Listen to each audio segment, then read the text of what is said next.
Good evening, ladies and gentlemen. I'd like to welcome you to the Candidates Forum for Chief Elected Officer for a special election for the 2017 to 2019 term of office. So today we have 4 candidates. One has not yet arrived. Hopefully she can make it today. Her name's Heidi Pham, but the others are here, so we're going to go ahead and get started. So I'd like to introduce you to the elections team committee and to our trustees. We have Wanda Wallace, elections committee member in Bakersfield, retired member. Carolyn Wolfook, elections committee, also in Bakersfield. And we have our 2 trustees here tonight. One here, seated here to the right of me and behind here, Lesbia Garcia. Rescalado. I always have a tough time with your name. I apologize. And we have Darylyn Quills in Region 4, trustee in Fresno. So with that, I'd like to introduce you to the League of Women Voters who are responsible for helping us organize this forum tonight. And I'd like to thank the camera crew for all of for the setup and making this possible tonight. So without further ado, I'd like to introduce the League of Women Voters. Mrs. Hu. Thank you. Gloria. Thank you. Let me lower the mic so I can. Yes. Thank you, Vaughn. I'm delighted to be here on behalf of the League of Women Voters and to welcome all of you to this candidates forum featuring the candidates for the SEIU 521 CEO position, the Chief Elected Officer. My name is Gloria Chun-Hu, and I will serve as the moderator for today's forum. Before we begin, I'll just comment about the League of Women Voters. We are a 100-year-old organization of both men and women established to provide and to promote informed and active participation in government. And we never support, endorse, or oppose any political candidate or party. So we have this long reputation and history and background of moderating candidate forums and being nonpartisan and providing balanced candidate forums. We're pleased to be asked by the SEIU to be the moderator for tonight's event. And we invite any of you who are interested in promoting good government and in serving the community to consider becoming a member of the League of Women Voters. We have chapters throughout the state of California as well as throughout the nation. We believe that this is one way you can be engaged and informed. And tonight's event is to get you informed and involved in a very important election. And let me tell you a little bit about how we're going to do this and what the format will be. Each candidate will make a 1-minute opening statement. Next, the candidates will respond to questions from our audience. Now, we will not be taking any live questions. We are asking that you have your questions written down on a 3x5 card, submit it to one of the people who raise your hand and provide, someone will pick them up and we'll bring it to our vetting table here. My 2 colleagues here from the League of Women Voters will review the questions and then they will present them to me. In addition, each of our candidates has 2 rebuttal cards and they will have 30 seconds to rebut any of the questions. And then we will close before 7 with a 1-minute closing statement from each of the candidates. The candidates have been sent the ground rules and have agreed to abide by them, and in your program, I believe you have some of those ground rules. They are typical league ground rules for candidate forums. We ask that there be no disruptions in the room, no shouting or clapping or boos or anything like that. This is a forum that really is about trying to get information to all of you so you can make a good decision. And as moderator, I will have the authority, should there be any disruption, to close off the meeting. And in the interest of time and decorum, and I ask the audience to hold all applause until the end of the forum, and to also at this time to make sure that you have silenced your cell phones. I also do want to acknowledge and thank the audiences that are joining us from Salinas, Fresno, Visalia, and Bakersfield. I will also urge them, if they have questions, to think about them and to get them to us as soon as possible so we can have them here. Now I'd like to introduce the candidates who are here with us. They are seated in alphabetical order. Catherine Balbus, Ren Bradley, Robert Lee, Enrico Mendez. The fifth candidate, Heidi Fan, is not here. She may be delayed, and if she comes in, we will seat her as soon as possible. I want to welcome them and to thank all of you for agreeing to participate in today's forum.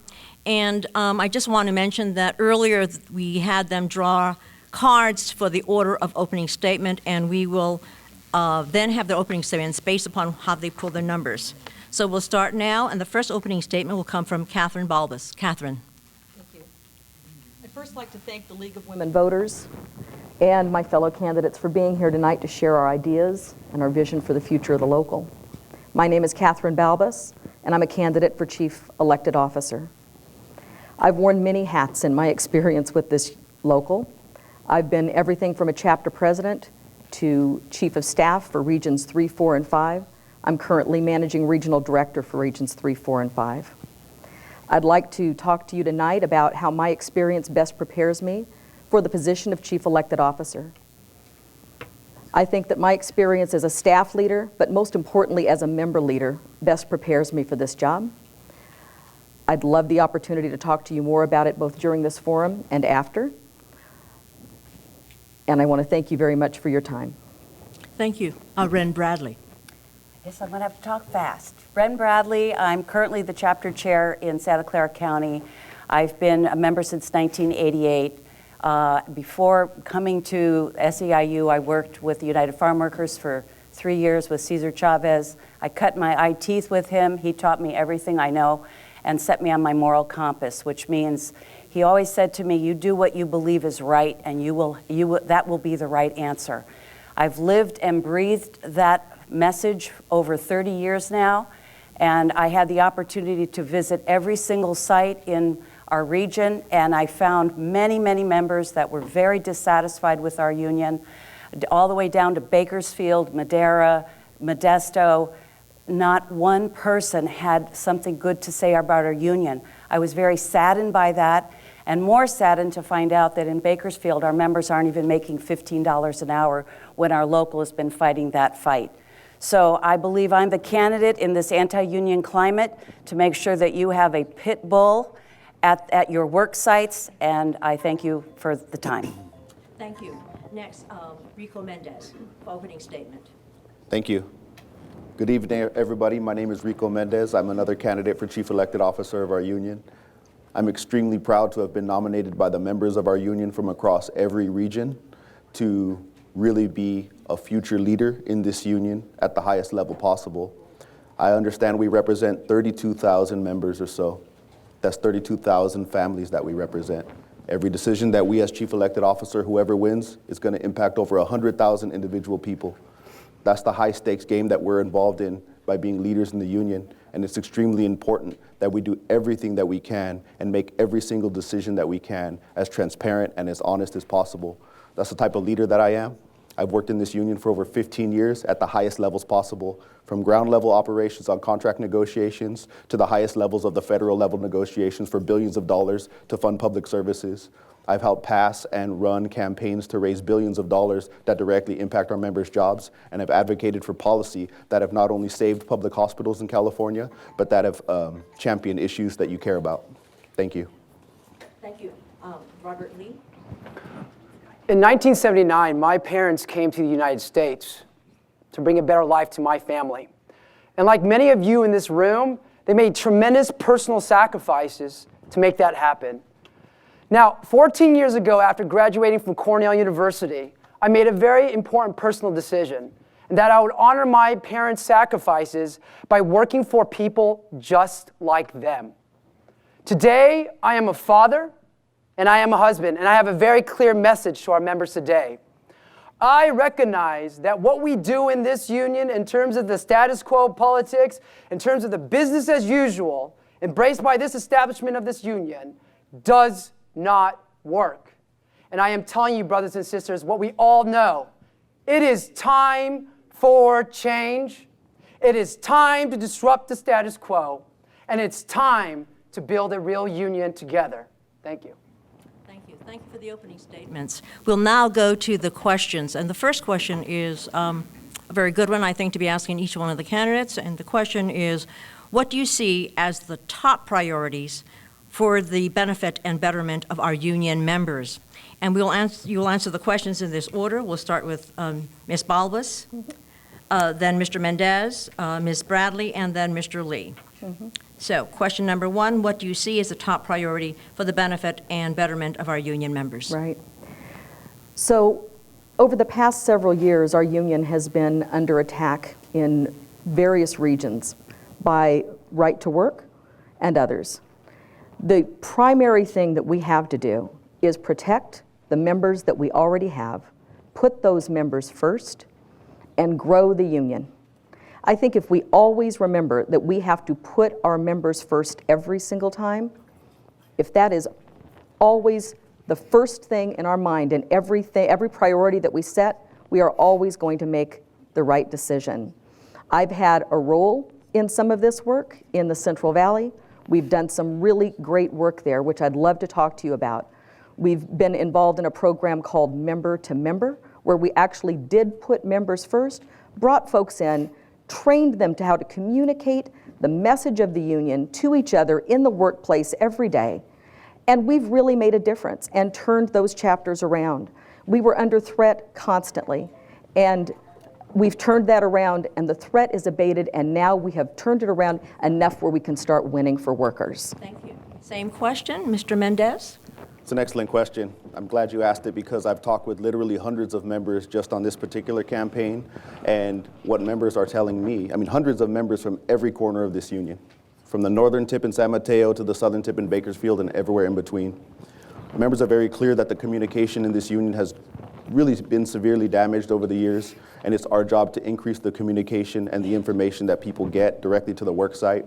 It's also time to take union dues and reinvest them back into the chapter. We've done a good job of exploring other ways of organizing and trying new ideas, but now it's time to reinvest in the member, bring that money right back to your chapters, make sure that you have everything that you need for negotiations to defend your pensions, your benefits, and your wages, which are going to be under severe attack over the next coming years. In particular, I'm a leader on pensions for this union. Okay, I've expanded pensions into the private sector in coalition with others to over 7.5 million people in the private sector with the specific goal of helping defend your pension. So we have to listen to you. You let us know what you need, and it's our job as a CEO to make it happen for you.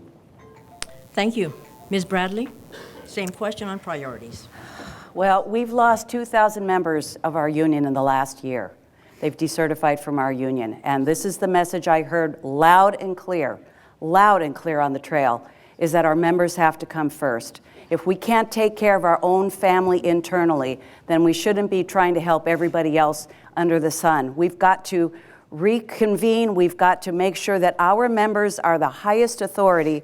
And I will do that by going to the different regions, talking to people, listening to people, involving the membership. And as the only rank and file person up here, I know the struggles that we face together. And I am the candidate that can make those changes in this chapter, in this local, because I've been there and I've listened to your stories. So I'm asking you to give me the opportunity. We need transparency. We need better communication. We need to make sure that everyone in our local makes at least $15. And I will fight and champion that as a CEO. Thank you. Thank you. Mr. Lee, same question on priorities. Folks, it is absolutely time for change. You know it, I know it. And the only way in which we can disrupt the status quo of this union is we have to move away from the establishment ways of doing things. Here's a fact. In 2016, the most important presidential election, we only engaged 35% of our members. That is not power, folks. That is a weak union. And what we must do is do 4 core strategies in order for us to move ahead.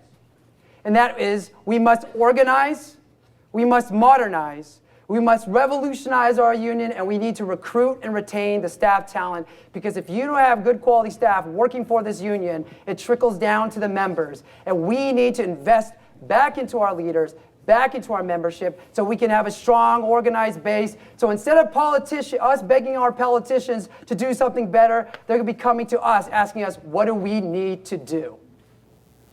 Thank you. The next question is from Fresno, and the question is, with the expected attacks on the rights of workers and benefits to working families under the new administration.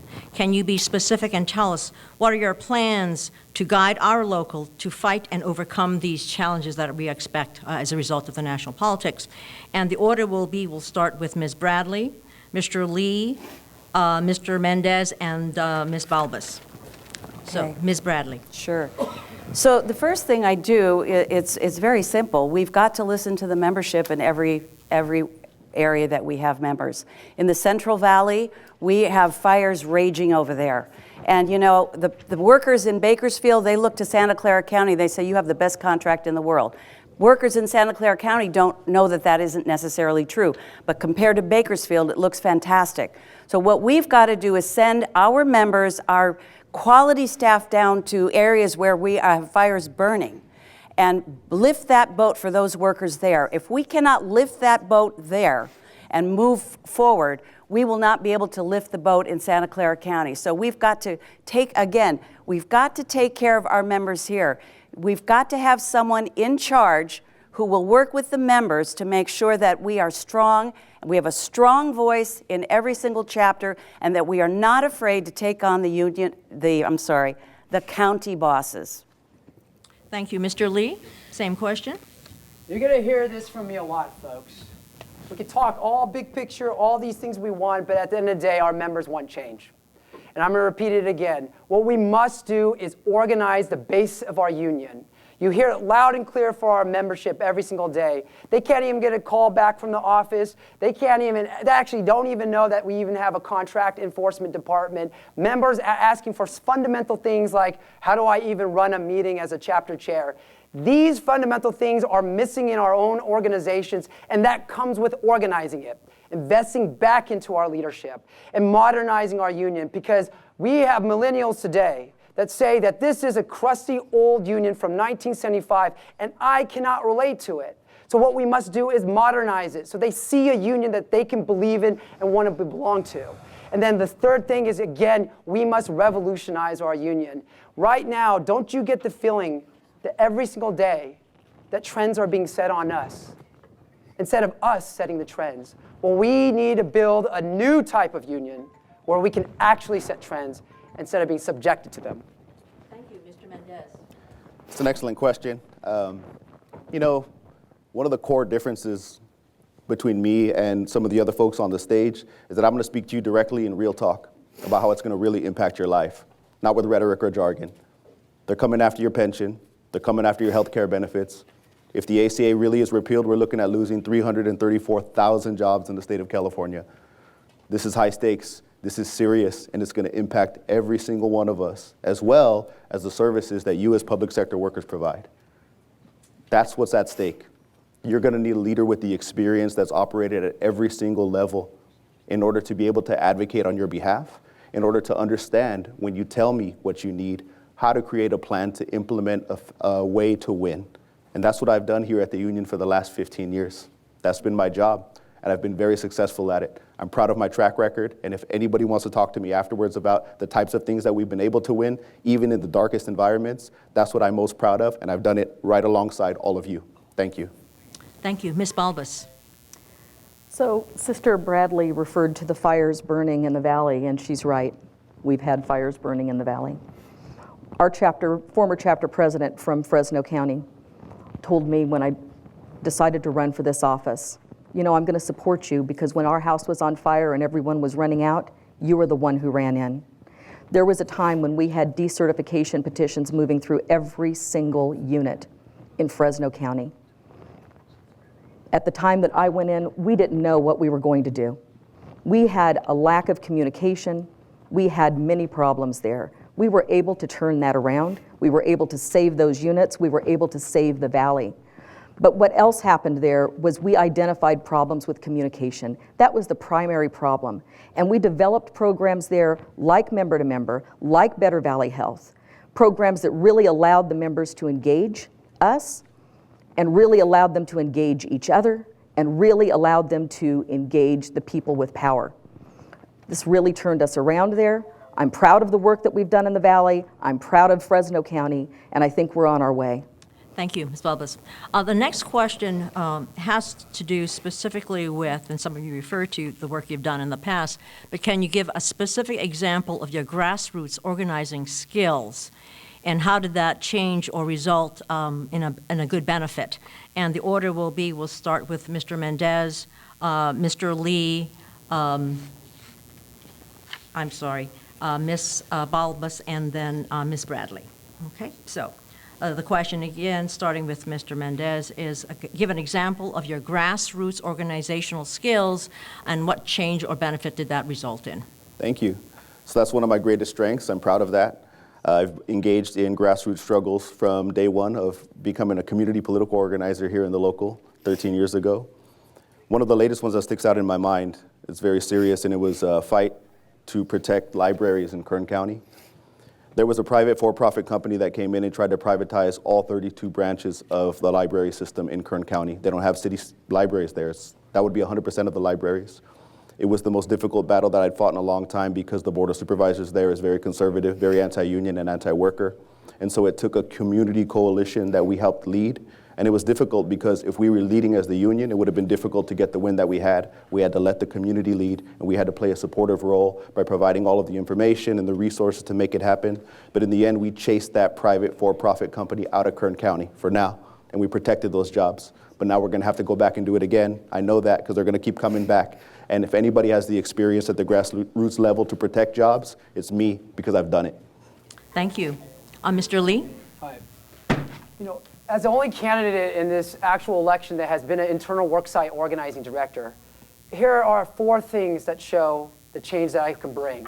Number 1, I led and coordinated the first ever Community First campaign of this local union.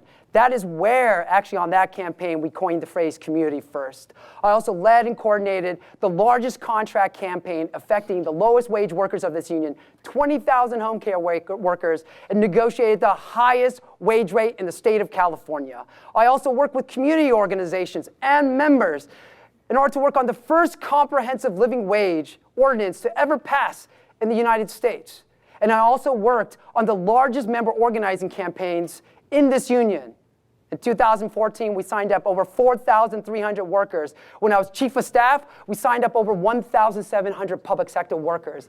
That shows boldness, that shows independence, that shows innovation, and that shows skills. And that is what we need in our next leader. Thank you. Ms. Balbus? Well, my proudest grassroots organizing moment won't be much of a surprise to some folks here. When I was a public sector worker, I was a social worker in Madera County. That's actually when I met Miss Bradley. We did not have a union when I went to work for Madera County as a social worker. And we had a lot of problems with caseload and with just the ability to do real social work.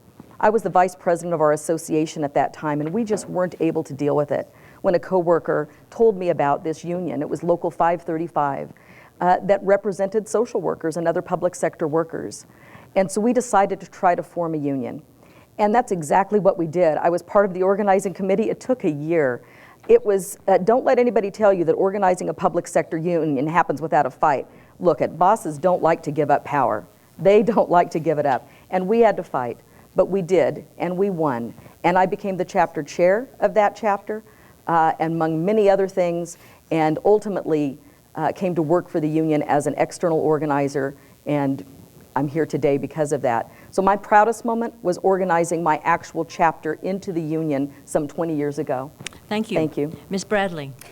Yeah, well, I will start with my time in the United Farm Workers, where I worked in the fields organizing farm workers into the union. And those are some of my proudest moments, because these are obviously some of still the lowest wage workers in the country. But I went on from there in SEIU. I went to Atlanta, Georgia. I organized social workers into the state union back then. I went to Illinois. I organized child care workers into the union, SEIU 999. I actually was a member worker, and I went over to Madera and helped organize those workers. I've organized the supervisors in Santa Clara County into their current chapter. But beyond that, I've done other things. You may not consider them grassroots, but we filed the largest charges against the county for social workers and child protective services, and we got 240 workers back pay, and the county had to reimburse them $6.5 million. I consider that an incredible thing that we were able to fight the bosses of Santa Clara County. Thank you. Thank you. We're going to go now to a very specific question that I think we saw, actually several variations of this question, and this has to do with pensions. There's a lot of concern about retention of pensions. And the question is, how can you protect our pensions? As an example, how could you influence, and how would you? I think the question is how. What would you do to influence CalPERS to set up realistic forecast projections? And the order will be, we'll start with Mr. Lee, Ms. Bradley, Ms. Balbus, and then Mr. Mendez. So the question is on pensions. How can you protect our pensions? And how would you influence CalPERS? Folks, in order to create real change, you have to address the root problem. See, the inherent question is, how do you protect? And that's the funniest question. For years, our unions have done nothing but play defense. And when I ask the questions to all our members throughout the union, how do you describe our union? They say, we are a reactionary union. And they don't say it in a very nice way. And the reason why is that every time you play defense as a union, you lose ground. So instead of saying the question of how do you protect, the question is, how do you build retirement security for working class people? Because that is the real problem. See, our union, establishment union, has played so much defense, it has lost ground. So the only solution that we have in front of us today is that we have to disrupt that status quo. We must really organize in the long term. We must modernize our union. We must revolutionize it. So instead of begging to protect our pensions, we're actually fighting for more. Thank you, Ms. Bradley. I'd like to rebut. Since you haven't spoken yet, would you like to hold off until it's your turn to, rather than to use it as a rebut at this point? I'd like to use my time to speak about my issues and use the rebut to Robert, if that's okay. 30 seconds. So here at SEIU 521, on the issue of pensions, when we were under attack with the economic downturn and public employee pensions might have gone away forever, I'm the person from this union that they send to go figure out a way to save them, along with coalition of workers from other unions. And what I learned was that CalPERS is very powerful and that you as the members have a lot of power. And I moved a program to take members to CalPERS to lobby and really move that board, and we had a lot of success. And so we have to be honest with ourselves. When it was time to do that work, some of the people on the stage were not very supportive of that. So to say that that's the answer, it's very disingenuous. Thank you. Now back to the question on pensions, Ms. Bradley. So there isn't a simple answer for that. This is a complicated situation. All I can tell you is that I would do my very best. I would involve, if we had to, involve other unions statewide so that we worked in coalition with the other state. We have other state SEIUs. We certainly have other coalition labor unions that we're involved with. I would involve them together to collectively make sure that we can ensure we protect what we have.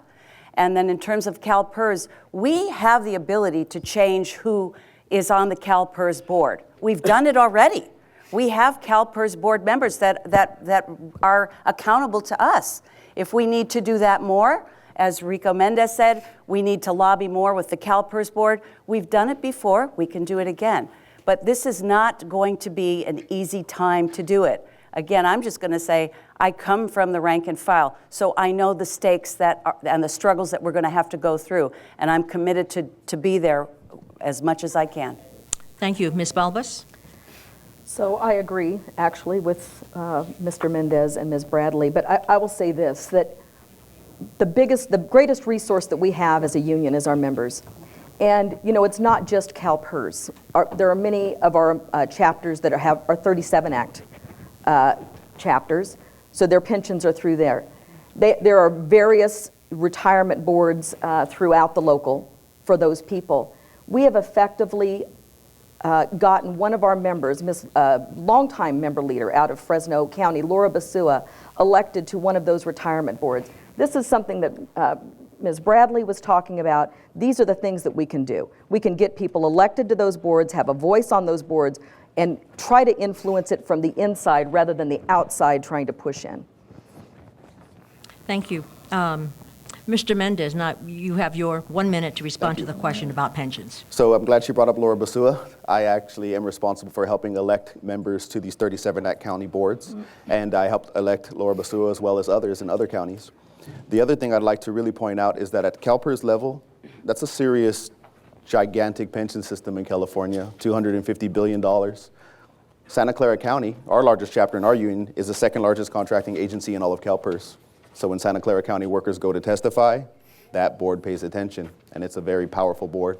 So that's part of the work that I've done for our union, is track all of the pension changes, the laws, the implementations, and I've been part of the negotiations to defend some of those changes at the state from really eradicating public employee pensions. I was on a team that was dedicated to figuring out a way to help make sure public employee pensions continue into the future.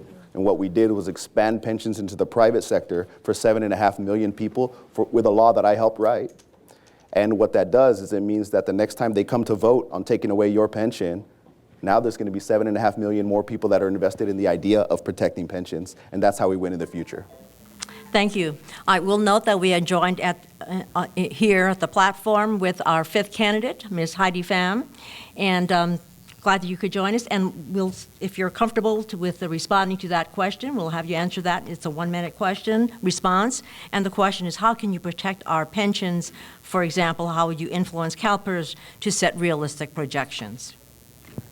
At our view, the pension is part of mine too, so of course we have to work all together, and I agree with what Ms. Bradley said, that we can influence our power and our idea to the board member. And in fact, I the one look at the, every time the election, they send what's going on and who they vote, and I do look at the background of the people who manage our pension. Thank you. Thank you. We're now going to go to a question that has to do, and this is from Fresno. Okay, this has broadly to do with health care. And the question is, discuss your plan for the upcoming challenges for social services as well as the attack on affordable health care. So what would be your strategy and what would be your plan for dealing with challenges to social services and the attack on affordable health care? And we will respond in this answer. We'll start with Ms. Balbus. I'm sorry, I'm on my new grid now. This is Ms. Balbus, then it'll be Mr. Lee, Ms. Bradley, Ms. Pham, and then Mr. Mendez. Okay? Sounds good. So we'll start with you, Ms. Balbus, the question about responding to the challenges of social services and to health care, and this is from Fresno. So in Fresno County and counties around there, Fresno, Kings, and part of Kern, we've had a crisis in the cost of health care for our members. I was part of a team of leaders from that area with members who developed a coalition called Better Valley Healthcare. And here's what happened. Many of those employers were all purchasing health care from one agency called the San Joaquin Valley Insurance Agency. They set the prices, but the way they were setting the prices was without the workers having any input to it whatsoever. We got involved. We started lobbying that board. It's a very long story, but in a nutshell, our coalition managed to go and tell their stories to these boards and get what was supposed to be a 30% cost increase to the members of Fresno County down to below 5%, and in some cases, people got a reduction. So it's about developing a coalition and making our voices heard. Thank you. Mr. Lee, same question. Well, I want to talk about my experience on the bargaining table, since I am one of the only candidates that has bargained the largest contracts of this union. You know, in Santa Clara County, we worked together, Heidi Pham and Ren Bradley and I, to make sure that our premiums wouldn't go up. Now, while the Management Association gave in and have to pay more toward their premium, our members did not, because we organized. We organized our members to get ready for a strike because we knew we had to stop and set a line somewhere where working class people didn't have to pay more. And what happened? The Board of Supervisors caved in. But we know that the looming problems around healthcare are larger than just Santa Clara County. It is a national issue. And we must focus on the long-term plan of building up our base of membership with the community organizations to find a long-term solution to this problem. Because, dear folks, with this president and with this legislature in DC, we will not be able to create change unless we change that around. And so that is the two focuses that I would have in this union, is that we have to focus on the long term. Thank you. Thank you. Ms. Bradley, same question. Yes, it's called, my candidates here have said the same thing. It's called coalition building. This is going to be a national issue. But thank God we live in California, because our legislators here and our great governor has already indicated that they are going to hold the line for Californians and their health insurance. But we need to, this is where we would absolutely pull in our international. We are part of a much larger SEIU that's going to be taking on this struggle. So it isn't just going to be SEIU Local 521 taking on this issue. So coalition building, again, working with all the other labor organizations. This is such a critical juncture. If we don't hold together, not just SEIU, but AFSCME and every other union, we will all go down the tube. So we have very much at stake now. And I know that we have very good connections with legislators. And I know I've talked to hundreds of workers myself. Workers want to get involved and make sure that their health insurance premiums don't go up as a result of our new president coming into the office. Thank you. Mr. Mendez. Can you repeat the question? The question is, now that I've moved it around. I want to make sure I'm giving you a concise answer. Discuss your plans for the upcoming challenges to social services, especially with the attack on affordable health care. This is a question from Fresno. So the attack on the Affordable Care Act is very real. The legislature in Washington, D.C. has already started laying the groundwork for some type of repeal, and they may not have any idea to replace it. Those are issues that I work on specifically for this union, and it will impact each and every single one of us in the state of California. Two of the main legislators that we're going to have to really convince or really beat up a lot to make sure they don't do the wrong thing on this, or to at least prove a point to them, happen to be in the Central Valley, where I also work alongside Catherine Balbus as part of my job. And those individuals in their two districts, there's about 45% of their entire population's on Medi-Cal in one of their districts, and 50% is on Medi-Cal in the other district. As you know, Medi-Cal is a huge part of how our jobs are funded. So in terms of having to really go to war and fight for every single thing that we can protect and win, you need somebody that understands this level of policy. And I'm the only one up here that's done that.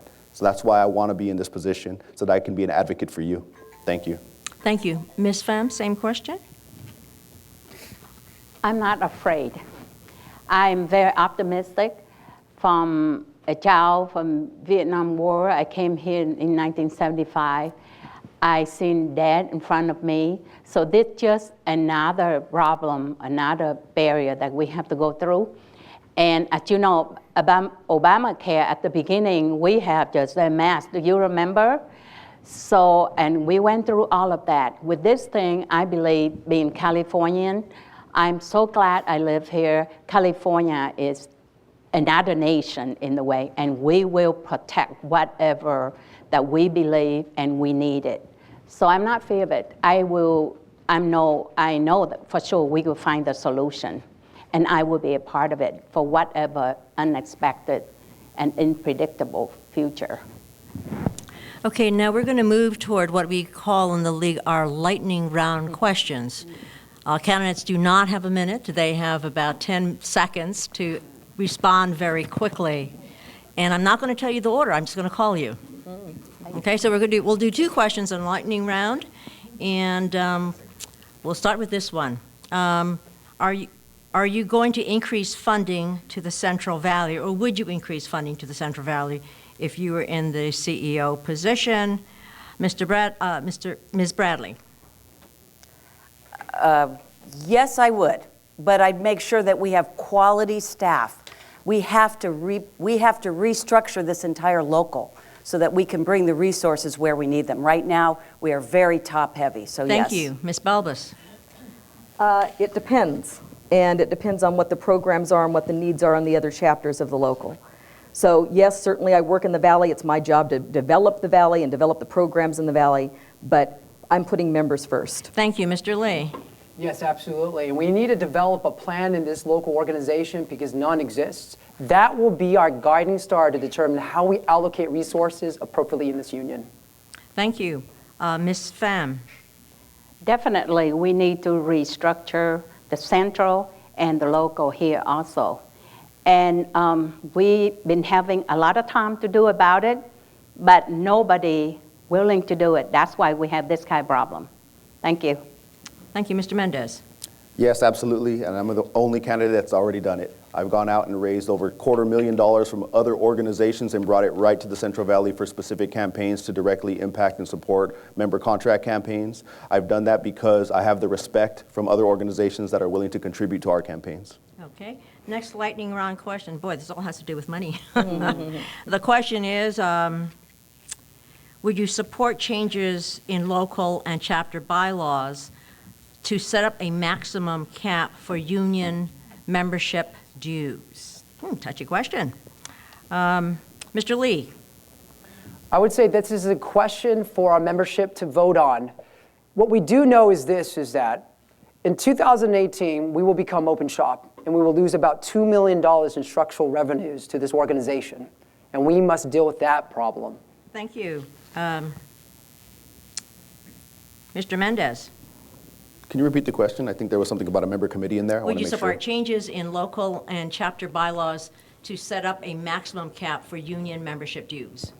No, I don't think so. I don't think that's a way that we can win into the future. But of course, I would defer to our elected member leaders on the executive board, and I would, of course, be willing to consider it as part of a coalition of people that want to consider something like that. But I think that might be a dangerous precedent to set. Ms. Pham, same question. For sure, we have to, we have to not just put a cap on the maximum of our fee member. I'm a member, I pay fee. But also put a maximum cap on the salary of the management. We need to know how much they make and then what the benefit to them. So that is the benefit for all of us. Thank you, Ms. Balbus.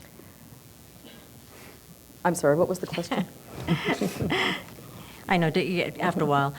Would you support changes in local and chapter bylaws which would set up a maximum cap for union membership dues? That's not my job to do that. That's the role of the membership to make those decisions. When I organize new workers into this union, of which I've organized thousands of workers into the union, when I organize workers into the union, the first thing I tell them is dues is a decision made by a democratic process in your union. I would keep that promise. Thank you, Ms. Bradley. I would support whatever the membership wanted to do. I come out of a local where we did have the cap, so I'm familiar with both. Great. Now we go back to regular questions and 1-minute responses, so you can be more thoughtful and more thought. We've got many questions in various forms asking about, I guess, providing sufficient support for the members. Sometimes it feels that the SEIU puts much more effort into organizing new groups rather than supporting its current membership. What will you do to ensure that you keep current members engaged, involved, and in the forefront of what should be done? And we'll ask for your response in this order. Mr. Mendez, Ms. Bradley, Ms. Pham, Mr. Lee, and then Ms. Balbus. Did I do that right? Okay. Mr. Mendez, start with you. One of the ideas that I've been talking to members about as I've been campaigning and even beforehand was reinvesting so deeply back into the membership chapters to strengthen them, really around the stewards. Our local is very in serious need of many, many more stewards, probably 4 times as many stewards. What I'm willing to do is work with our budget and our executive board to set aside money so that we can bring people off the job and pay them as if they were working to be trained as stewards. Because right now you have to come on the weekend and you have to come after work, and very few people get certified. I want to quadruple the number of stewards through this new program. Thank you. Ms. Bradley? Could you just repeat the question again? Sure. Sometimes it feels that the SEIU puts more effort into organizing for new members rather than supporting the current membership? What will you do to ensure that you keep the needs of the current members in the forefront? So first I want to say that is a myth that we've been organizing, because we have not been organizing new members into our union. Workers have been decertifying from our union. So in order to build this union, number one, we've got to make this union accessible to the members. This is our union, and we can't even get training online so that our workers in the 24/7 facilities can actually take the classes and learn how to even be a steward. We have so much internal structure changes that need to be made so that our members feel like this is their home, this is their second home, they're safe here, it's a comfortable place to be. So I would start with, number one, acknowledging that this union can't do anything without the members involved. And we have to make sure that they are the highest authority. And again, going back and making sure we've got steward training that's accessible, and making sure that we have communication that goes throughout the entire local, not just to certain crony groups. Thank you. Ms. Pham, same question. There's a rebuttal right now for a 30-second rebuttal from Ms. Balbus. I would just like to correct the myth that there has not been growth organizing. It is true that the external organizing team has been quite busy defending this local against desert threats and has been quite successful at it. But at the same time, I know that there are members from our new chapters out in the outlying offices, and I want to make sure they do not feel disrespected. We just settled a contract for a new private sector unit in Bakersfield for the Bakersfield ARC, a DD unit there. We just added another 200 workers to our Tulare County unit, blue-collar workers there. We've got 2 new chapters here in Santa Clara County, Santa Clara Health Plan. I'm being told to stop, but I assure you, growth is happening as well as defense, not to the extent we'd like, but it is happening. Thank you. Mr. Lee, you have your 1 minute to respond to the question itself. Organizing is absolutely a priority in our union, not only to bring members in, but in order to get our own house in order. See, we need to grow from 40,000 workers to 100,000, if not 200,000. That is real power. But when it comes to this question that members asked, I love that question. And the reason why is because we absolutely must invest into our member leadership by actually having trainings that are actually online. And one of the things I have done as Chief of Staff and Director of Operations is I have modernized our union so that we can move to cloud-based technology. So eventually we can have an e-library online training center so members, anytime at the comfort of your home or on your break, can access the information you need in order to make strategic decisions or to learn the things you need to be smart on the job so that your boss is respecting you every day instead of laughing at you every day. Thank you. I'd like to rebut. There's a rebut from Ms. Bradley. I've been a member of this chapter, 521, for 10 years. And 10 years I have been shouting from the rooftops to have online training for our stewards. 10 years. I'm the only rank and file person up here who has been screaming that. My candidates that are here with me have been here for 10 years, and this has not happened. Thank you. Back to the original question. Ms. Balbus, I believe it is your turn to respond specifically to the 1 minute question. Can you read the question again, please? Okay. Sometimes it feels that SEIU puts more effort into organizing new groups rather than supporting current members. What would you do to ensure that the current membership is in the forefront? Right. So we had this challenge actually in Fresno County, where we were spending so much time on decertification efforts for a number of years. Thankfully, we've got it under control, but that we weren't really taking care. We were identifying problems within the membership, but we weren't really having the ability, the time, the resources to remedy them. So what we did was we took our member organizing program and we added to it. We created a program called Member to Member, where we brought members in and we trained them how to talk to each other, how to have meetings, how to create a communication network amongst themselves. The number one problem, communication. We asked people, how do you want to communicate with each other? We want to communicate by email. I prefer to receive a text. I won't respond unless I get a phone call. We made note of that. We tried very hard to start pulling people back into the fold after those efforts, and it's worked. Our membership has increased. We've built new coalitions to deal with healthcare. We've got a member-to-member program that has been successful, and I'm out of time, but I'd love to talk more about it. Thank you. We actually have another question, actually, that has to do with membership. And this question is about retention, but it's not a 1 minute. I'm going to give this a 30-second. Is that under? Oh, I'm sorry, Ms. Pham. Oh, shucks. I'm sorry. How did I miss you? Oops. I apologize. You know, answer the question that the union, why they create more member and then all the old member that they have. I just use this analogy. As a mother, I only can afford how many kids that I have, and I treasure those kids. Just like union should be treasure the member instead of neglect it and let them run away, just collect the fee, and then after that get new member in, take the money out, and I don't help you. That makes they feel, you know, like I'm being abandoned. And I'm in this team, I and Ms. Bradley are the member of the union. We not work for the union, we are the member and we pay fee.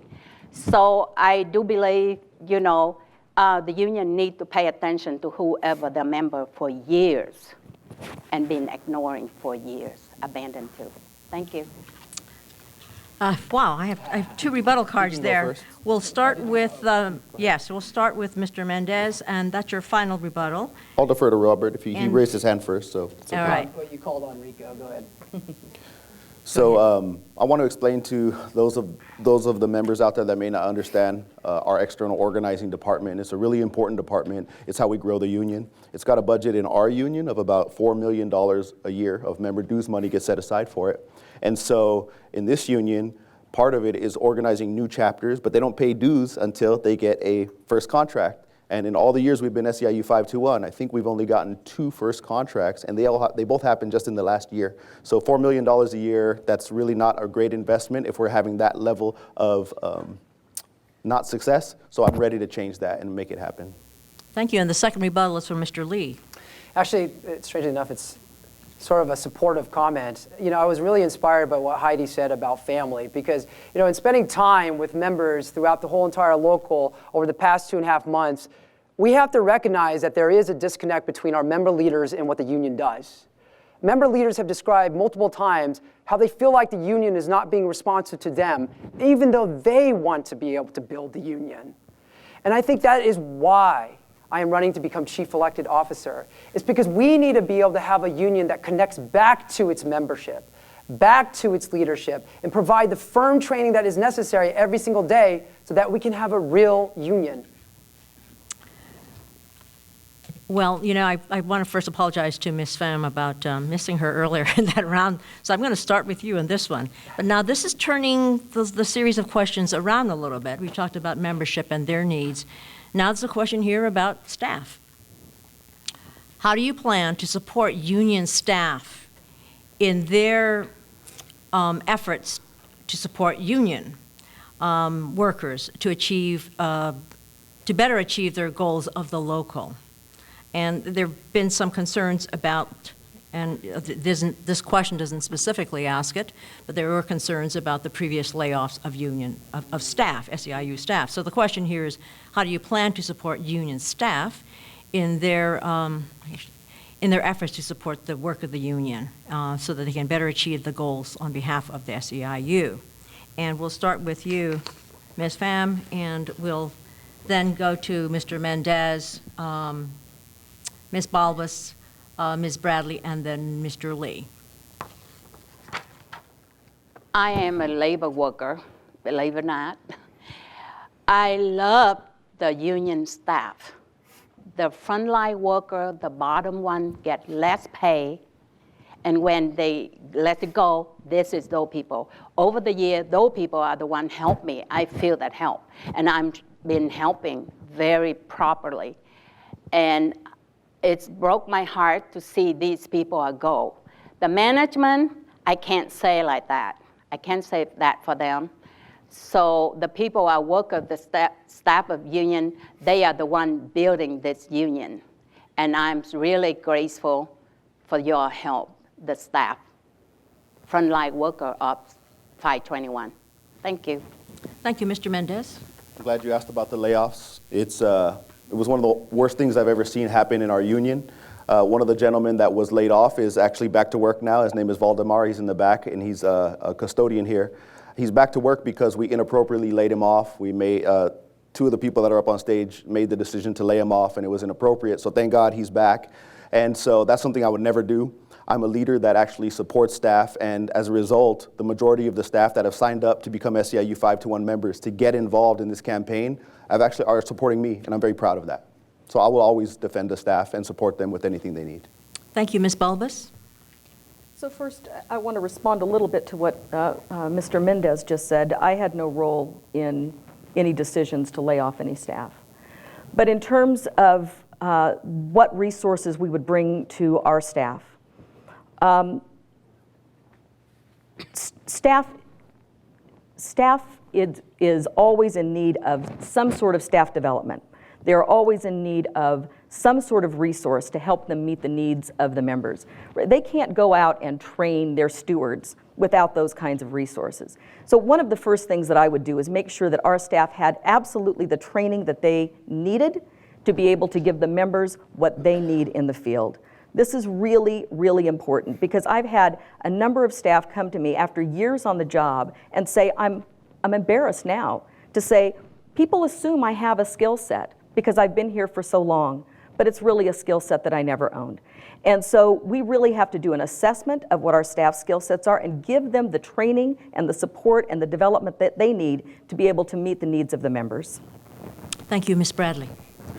So I'm sorry if I get a little shaky on this, but this is very, very difficult to even remember at Christmas when these workers were laid off in a cutthroat manner by this union. And 3 people up here were managers of this union and allowed it to happen. Thank God those workers are back. But we fought as rank and file, our chapter fought to keep those people on the job, and our leadership, the union leadership, the paid union leadership, it fell on deaf ears. So anything having to do with laying off workers, I will commit right here today, it's not going to happen to the staff. If there needs to be anybody that's laid off, it's going to be from the top, not from the middle, and certainly not from the bottom. Thank you, Mr. Lee. Please, I will ask audience to please refrain from responding. Mr. Lee? Yeah. You know, one thing that is fundamentally wrong with how we treat staff is that we don't respect them. You know, one of the core strategies in breaking the status quo of this union is to recruit, retain, and develop staff. And that is my commitment.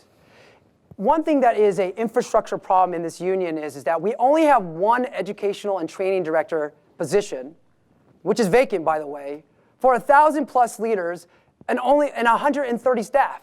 How is that possible that we build the 21st century organizers that we need today to support our leaders when we don't even provide them the educational staff? So number one, we must invest in educational training staff members to develop our staff and our member leaders. The other thing is that we have to normalize our relationship with our staff. Staff went on a wildcat strike because we disrespected them and we disrespected their contract. We need to have a type of union where we are a premier employer, where outside talent wants to work for us, and our own very own staff want to work for our union as well. That is the type of steps we need to take in order to recruit and retain qualified Thank you very staff. much, Mr. Lee. All right, we'll now move on to another question about, and was referred to here, is resources. And this is a question that comes out of Bakersfield, and the question is, how will you balance the agenda, the international agenda, and what it's saying are its needs, using the locals' limited resources, at the same time improving member representation? Is that clear? I'm not necessarily sure. I'm reading it exactly as, I think what it's saying, let me try to interpret it as, there's an agenda or some requirements that the International SEIU is making or some projects that they want to do it. How are you going to do it given the limited resources that are limited at the local level?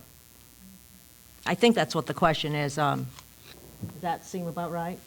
Yeah, I'm getting nods from the veterans that say it really has to do with how do you balance the needs of trying to do the big work from international with the local work. At the same time, you want to improve member representation. Okay? So we'll start with Ms. Balbus, Mr. Lee, Ms. Bradley, Mr. Mendez, and then Ms. Pham. It seems that we are always being asked to do one more thing, to fold one more thing into the work that we're already doing. It is not always easy, and it's not always possible. Sometimes something has to get set aside while we do the other work. This is why I'm talking about a campaign. My campaign is about putting members first. I come from the rank and file. I was a social worker in Madera County. It seemed like every time we started getting momentum on getting some issue addressed, such as the size of caseload, they would come in and say, it's time to move this political agenda. It's time to do a blitz. We need folks to come over and do this campaign, member organizing campaign somewhere else. And we could never focus on the issue that we were trying to address in our own chapter. This is a real issue, and I think trying to figure out the balance and having somebody who's got the strength to stand up to the international and say, hey, I know a lot of this work is important, but we can't do it all. We have to decide what we can actually do and still put our members first. Thank you. Mr. Lee. You know, it is always a contention between what we do with international and what we do with our local union. But my commitment to you is this. My commitment is to 5-2-1. What we need to, if the priorities don't fit organizing, modernizing our union, or revolutionizing our union, or investing in our staff members, then it ain't a priority. Because folks, we can't keep on jumping from one project to the next when our own members feel disconnected from their union. And the only way we can change those type of things is that we must prioritize our times. And those 4 core strategies, our team believes that it will bring about a real union in our organization. So when international comes by and says, hey, you need to do A, B, C, and D, I'm going to say, does it fit the priorities of our members? Because at the end of the day, if members do not want to be part of this union, then we can't actually build a movement, can we? Thank you. Ms. Bradley. I came out of SEIU Local 535, and we had the same priorities at the international, and we had the same priorities at our work sites. It can be done, but it has to be done with a strong leadership within the local that will stand up to the international. Not just to say, I'm a bully and I'm going to stand up to the international. You have to have rationale behind it. The tail should be wagging the dog, not the dog wagging the tail. You have to be able to have those strong communication to deal with the international and help them understand the challenges that we're facing. And I have, I guess, hope that it can be done. Thank you. Mr. Mendez. I really appreciate these questions because it gives me the opportunity to share the fact that I've actually done a lot of these things. I'm not here with some brand new idea. I've actually been a coordinator and been able to build some serious respect, not only at the state level, but at the national level with our international. And the reason is that whenever we got some new goal or new campaign they wanted us to work on, I was always able to fit whatever they were asking into the work that we were already doing at the union to prioritize the work here at local level first. So when they said, work on immigration reform, we said, great, let's look at what we can do as a public sector union. We found our members that were already working on issues like immigration reform through their work and used that to engage our workers into the issue. And the international, of course, was super excited about it because they're like, oh, here's a public sector union doing the right thing, but they're doing it by engaging their members in the work that they already do. That's the innovation. Those are the types of leadership and ideas that I bring to this position. Thank you very much. Thank you. Ms. Pham. I am a very optimistic person. Everything is possible. I'm also a chairperson for APALA, which is Asian Pacific Labor Alliance, which is national. And you know, we have APALA, they have annually, we went to a certain specific place like San Diego for annual meeting and also training and refocus. What are we focused on? And what do we have to do about it? And I do believe with the relationship of national and locally, it's a balancing act. But you have to do it, and you must do it. I'm going to move now to a lightning round series of questions. I've got 3.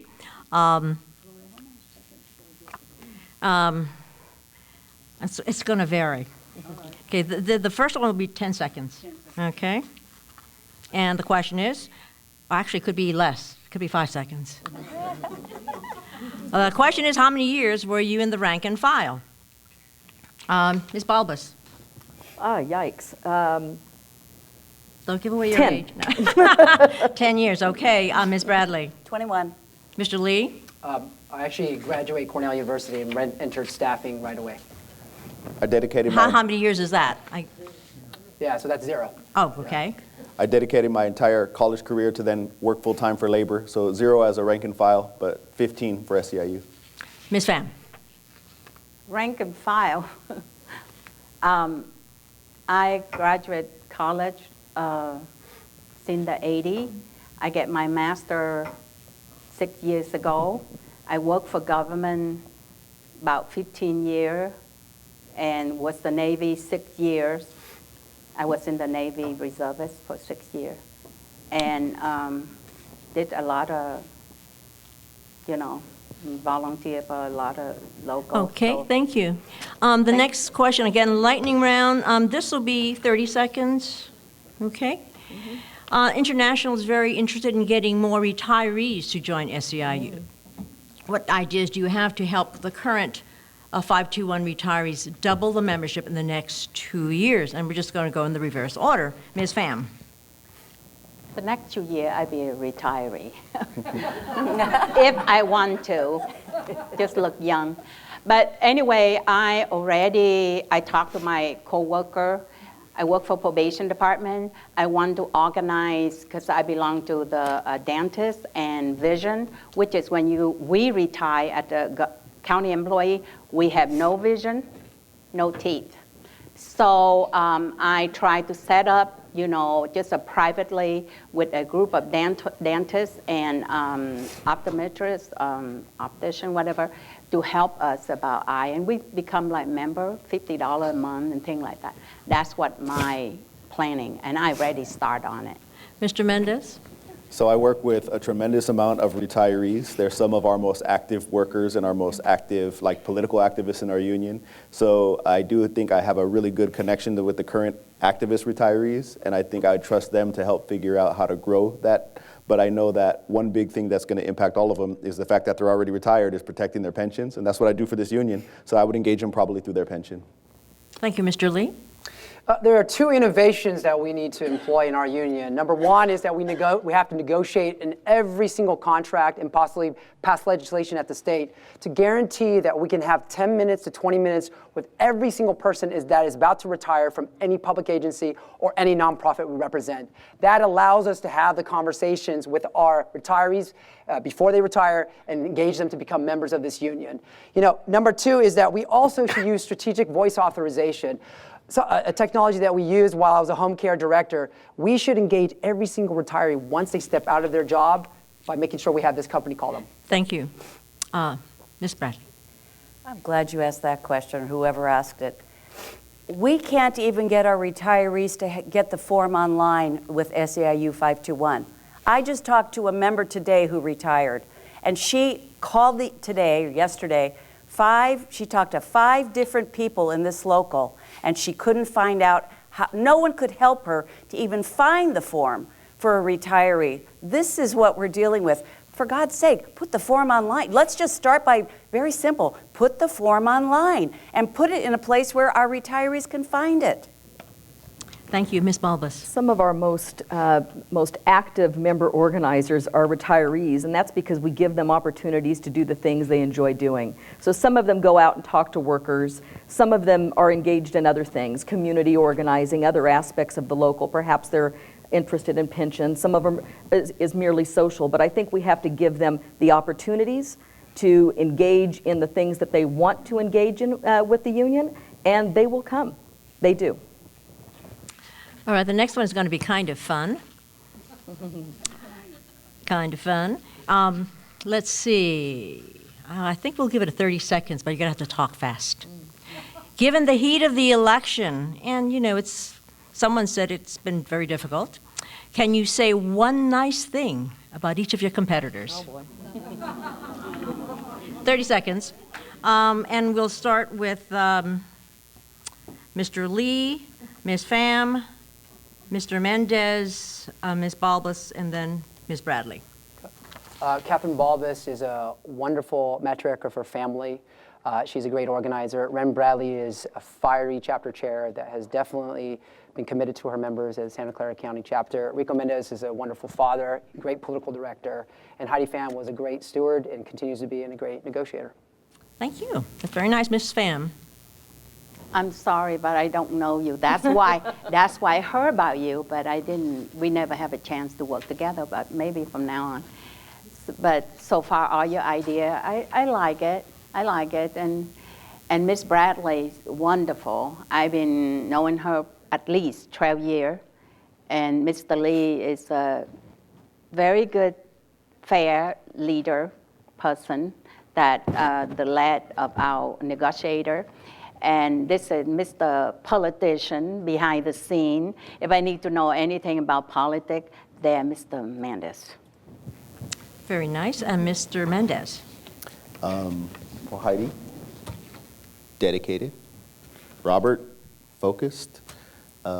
Ren, relentless, in a good way. And Catherine, I'd say strong human being. We all have some great people upstage. Ms. Balbus. Heidi, we have met. We're both Apollo members, and we met in San Diego at a conference, and I really appreciated your passion. Rico, focused. Robert, my brother, I love him. Ren was one of my original inspirations for the union, so I appreciate that, Ren. And Ms. Bradley. I'll start with Catherine. She comes from the rank and file. We cannot take that away from her. That is a strong, strong thing that she has going for her. Robert Lee, smart as a whip. He can come up with language out of the blue. Rico Mendez, great. He's doing very good work in terms of politics. And Heidi Pham is very passionate, and she's a very dedicated to her family. That was fun.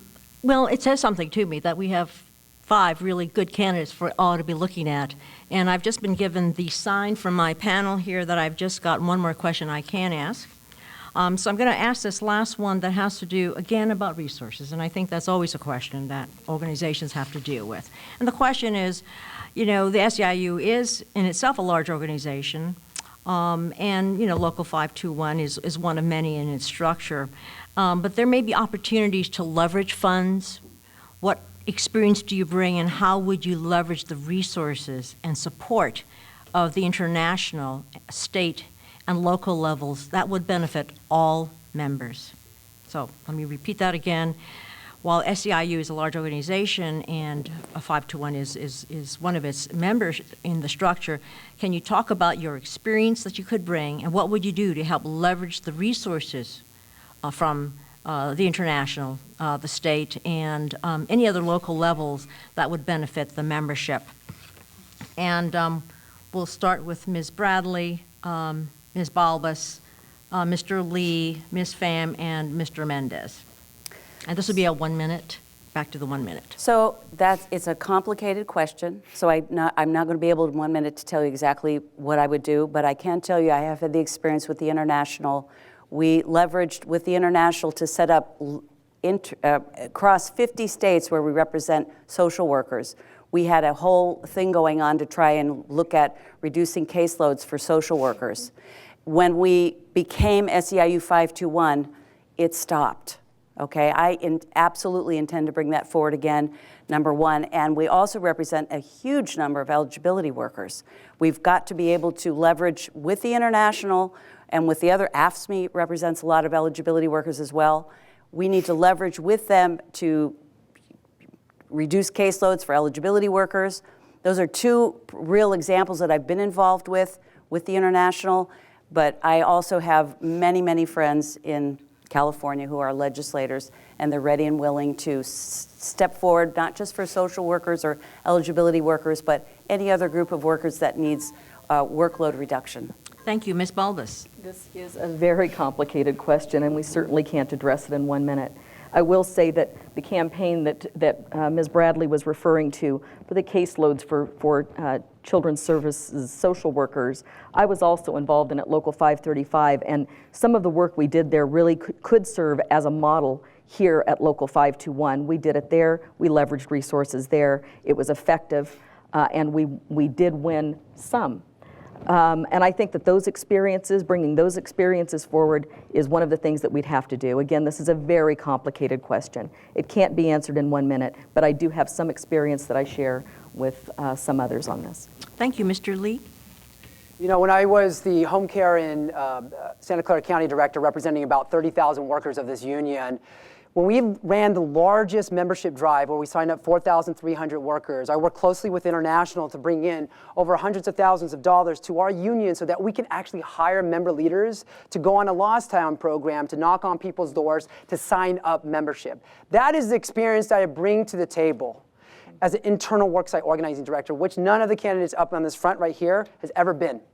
The other thing that I can do as well is, you know, as a previous chief of staff and the director of operations, I worked on a program to basically modernize our union, which is to move our union to cloud-based technology and give all of our organizers 2-on laptops. And the reason for that is we used to give our organizers the tools of desktop computers when they should be in the field working with you. Now, as a result of the $60,000 investment that we are putting in, it's equivalent to hiring 2.5 staff members to make sure that your union dollars, hard-earned money that you put towards our union, making sure your dollar brings more value through the technology that we bring to the table. So those are two very distinct experiences that I bring as a candidate for chief elected officer. Thank you. Ms. Pham. I speak other language, and I've been volunteer for so many organizations, Building Peaceful Family, for example. That's a domestic violence victims to help women and children. With Chapman, Sharon Chapman is the founder for 14 years. And just 2 months ago, she organized a women for, to support the women strength from the victim, to build their strength, to believe in themselves, and I be able to collect and get all in the community, the grocery, anybody, and I can get a few $1,000s within 2 hours. And about a politician, I know Jackie Spear, I know Betty Yee, and if I need these people to support, I will be able. It just, I be a member of this union. Not many people know that I run for city council and with 60,000, in Milpitas. Thank you. Mr. Mendez. As part of my job, I take really complex issues and I analyze them so we can talk about them in a simpler way so we can absorb and understand them. So actually leveraging for more resources is not that complicated. And I've done it more than anybody else in this union, and I'm really proud of it. We actually got a $1 million grant from the state of California. A lot of our members helped us with that and worked on that. That was for the Affordable Care Act implementation, and we did a really great job. We were the #1 performing $1 million grant in the entire state. I brought home, maybe over the years, 2 to 3 other additional millions of dollars back to our union in terms of support from the union, International, to sue cities when they were trying to attack your pensions, and to even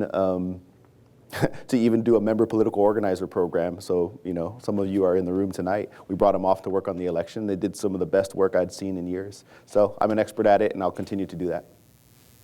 Thank you. We are not at the point there's not possible to us to have asked all the questions that are there, but I am informed that all those questions, some of which we could not get to tonight, will be collected by the Elections Committee and will be submitted to the candidates so they can respond online to you. So if you have any additional questions, certainly the ones we've already collected, will go and be responded to in a separate vehicle.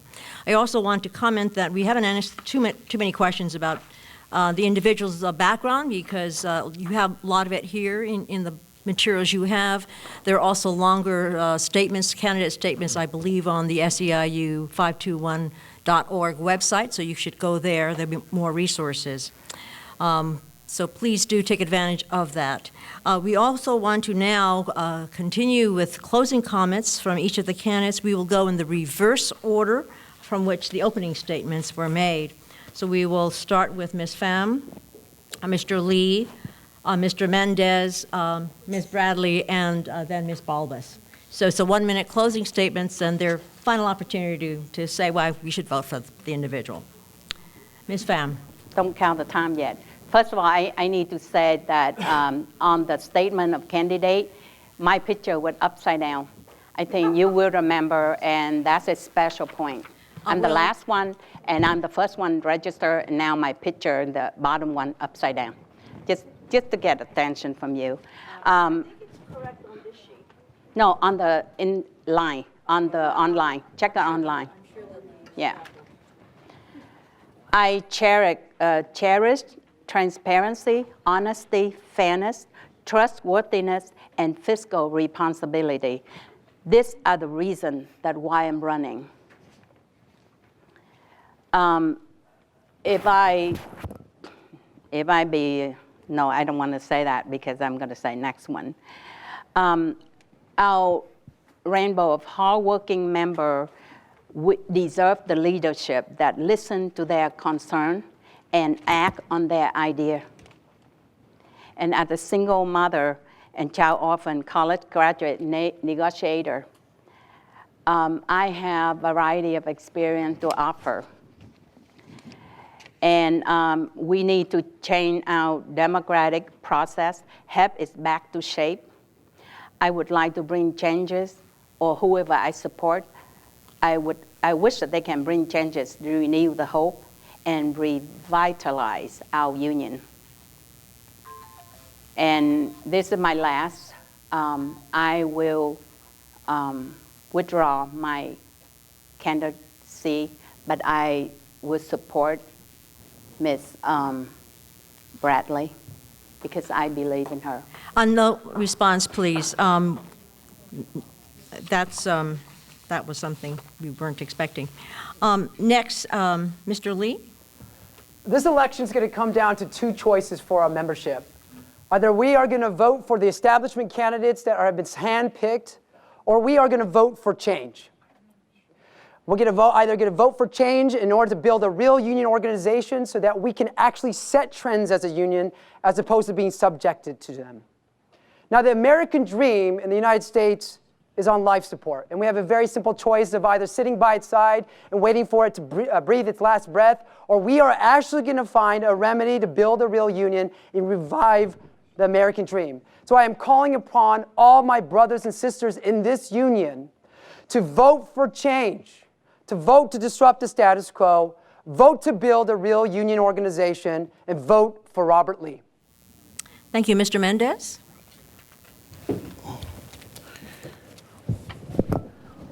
Thank each and every one of you for coming tonight. I'm somebody that's always going to speak honestly, directly, and give you clear answers when you need them. That's also what our union needs. I've worked at every single level of this union, from the highest level to the lowest level, and I've had success at every single level because on day one when I came to work here, I didn't care about becoming a director or becoming the head of the union or anything like that. I cared about showing up every single day, working as hard as I could, and winning as much as I could alongside good member leaders. And lo and behold, here I am, a candidate for chief elected officer of our union. I'm the oldest of 4 brothers. I'm the first person in my family to go to college. I went and taught myself how to write laws. When people told us no, I don't take no for an answer. When they said the law says you can't do that, we started writing our own laws. No one had ever done that in our union before. We took members up to CalPERS. We invented the CalPERS endorsement system for SEIU 521 members. Didn't exist in the state of California. If you want somebody that's actually done the work at the highest levels that you're going to need in the darkest times coming, I'm the only candidate with that experience. Please vote for me, Rico Mendez. Thank you. Ms. Bradley. Sorry, oof. The bones. First of all, I wanted to thank the Elections Committee for taking this a bold move to have a forum. This is the first time it's ever happened in our union. So that's a wonderful, it's already changing, all right? There's already a sea change within our local. And I want to thank the League of Women Voters for making this, you know, as best as it could be. But I'm appealing to you as, thank you, Heidi, now the only rank and file member up here. I know the struggles that you all go through, whether you're here in Santa Clara, whether you're down in Bakersfield. I've heard your struggles. And I have to say, I'm quite shocked that after 10 years, the people that are surrounding me as candidates have not been able to make the changes that are necessary for our local. I'm still hearing from even my members in Santa Clara County want to decertify. We have to have a sea change here. If you vote for me, you're not voting for Ren Bradley, you're voting for us as a collective voice to change our union. Thank you. Thank you. Ms. Balbus.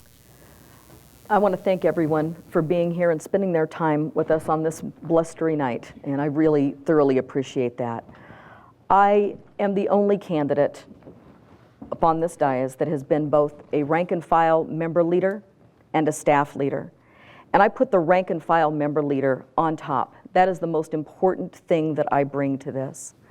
I have been in this local everything from an organizer to a lead organizer, to an organizing director, to a chief of staff, and I'm the managing regional director for regions 3, 4, and 5.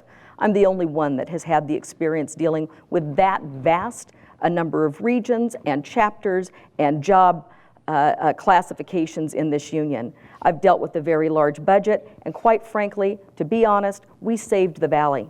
We saved the valley. It was under attack. We were at risk of losing the entire Fresno County and Tulare County and parts of Kern, and we saved it. So I kind of take issue with anyone who says that our resources weren't used appropriately. Look, I put members first. I do it again. Leaders make tough decisions. That's what I'll do. I'll make the tough decisions. Thank you. Thank you. This concludes our forum this evening. I'd like to thank the candidates for participating and sharing their thoughts with us. I'd also like to thank all the volunteers who made this forum possible, especially my colleagues from the League of Women Voters. This forum has been designed, we hope, to give you the information that you will need to be closer to understand each of the candidates, what they stand for, and how they responded to your questions. We believe that an informed electorate, all of you, makes possible a democratic governance. And it depends upon your participation, much as it does for the political elections that we have just gone through in November. The League strongly believes also it requires an informed electorate and candidates who come forward and as they did tonight, able to say some nice things about one another and to speak to the issues. I think that's very important. We hope you've gotten some insights from this event, and we'll be voting. I understand the voting period is from January 24th to the 31st. Please spend the time to read through the materials that are online. You've got the biographical information. Those of you who are here in Santa Clara, please stay. There is some food and opportunity for you to speak directly to each one of the candidates, and there's some nice meet and greet opportunity. Please do take advantage of it. For those of you who have friends and colleagues who did not make it tonight, urge them to take a look. I understand that this has been taped and will be available online so that others may hear from each of the candidates and better understand who they're voting for. Again, thank you to the SEIU 521 Election Committee, Vaughn Fleming, Wanda Morgan Wallace, and Carolyn Woolfolk, and for the many others with SEIU staff that the League worked with. I do thank you. Good evening, and thank you very much, and be sure to vote. Bye now.